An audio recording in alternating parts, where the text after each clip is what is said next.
It's close to Christmas, and seems like a good time of year to have a little bit of a turnaround discussion about unicorns. And the thing about unicorns is, well, they don't really exist. But let's talk about some common turnaround-based unicorns. Our location is remote.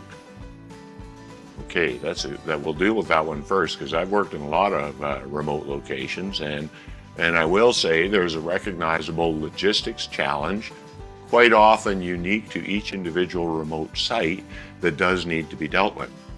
But that is not a fundamental change in the turnaround challenge itself, and that does not make this particular turnaround in any way a unicorn. Our culture is unique and doesn't respond well to such changes.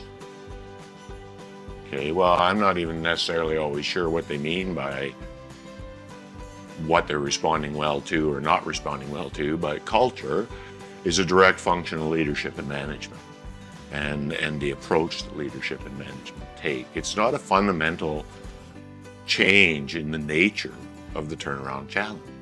So again, it is not a turnaround unicorn. Our facility and process are completely different than the oil and gas world. Fair enough, yes. Your process is different, therefore the mechanical infrastructure that supports your process is, also predictably quite different. But the challenges of a turnaround are the same. It doesn't really matter whether you're going to lean heavily on the mill rates, or you're going to lean heavily on the boilermakers, or you're going to do the whole thing with pipe fitter welders. It's still fundamentally the same challenge, and it doesn't make this situation a unicorn challenge. Our corporate budget cycle does not support your approach, and that scope drives the budget and the timeline. Okay, I put this one in here on purpose because it's a real thing that lots of us have had to deal with. And it does need to be addressed, but it is an internal management maturity issue. It does not in any way make the turnaround challenge unique and unicorn-like. It is a political issue. It's not a fundamental variance to what the turnaround is, and it doesn't in any way indicate that the turnaround process won't work. Again, it's just not a unicorn. Our workplace doesn't support the hierarchical nature of your turnaround process. Okay, well, it's not my turnaround process. It is the cumulative result of 60 plus years of data collection and process refinement.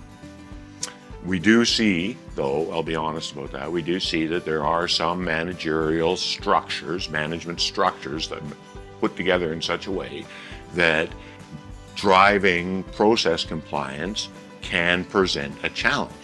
But that challenge is managerial in nature, and it has nothing to do with being a unique trait of the turnaround, and again, not a unicorn. Our workforce are experts at what they do, and they do not take well to being told what to do by a process. First off, I want to recognize, of course, they are experts at what they do. That goes without saying.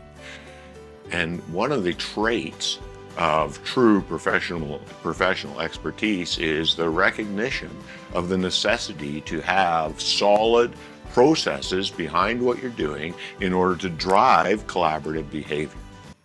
Again, it's not a unicorn problem so much as a team maturity issue.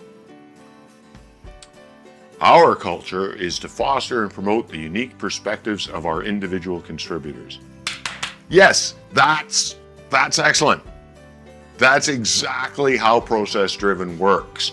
We do not throw out the baby with the bathwater, cycle after cycle after cycle. No, that's not what we do at all. We bring those unique perspectives and new learnings back into the process so that we can work our continuous improvement magic, and next time out, we're even going to be more effective than we were this time.